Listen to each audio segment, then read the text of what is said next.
आज हम आपको एक ऐसी शख्सियत से मिलाते हैं जो किसी तारफ़ की मोहताज नहीं। आपका ताल्लुक़ गुजरात छनी नकवानी के एक बड़े ख़ानदान से है। मेरी मुराद चौधरी दिलशाद हुसैन, आपको उर्फ़ आम में चौधरी मून के नाम से पुकारा जाता है।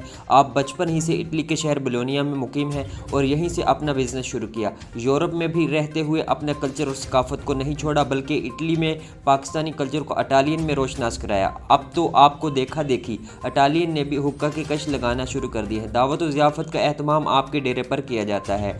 आपका लोक मौसीकी से बहुत लगाव है। हमेशा महफ़िल का एहतमाम किया जाता है। जब भी आपकी पाकिस्तान में आमद होती है तो मौसीकार की आमद का सुनकर महफ़िल मौसीकी के लिए अपनी अपनी हाज़िरी देते हैं, जो आप अपने पेज से लाइव चलाकर दोस्तों को भी शरीक कर लेते हैं। आपका अखलाक और लोगों की खिदमत के जज्बा से सरशार हैं।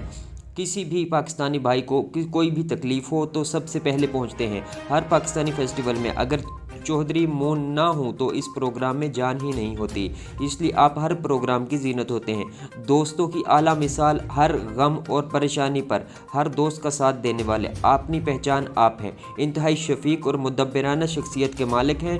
दोस्तों के हल्का में मिलनसारी आजिज़ी से पेश आना उनकी दी हुई अल्लाह की तरफ से एक ख़ास अता है। दुनिया भर से कुर्रा हज़रात, नातख़्वां हज़रात, उलमा, जर्नलिस्ट, कालम निगार, शायर, सियासतदान, बिजनेसमैन, फ़नकार, अदाकार हमेशा इटली में आपका मेहमान होता है। आप भी अगर इटली हैं तो चौधरी मून से ज़रूर मिलिए।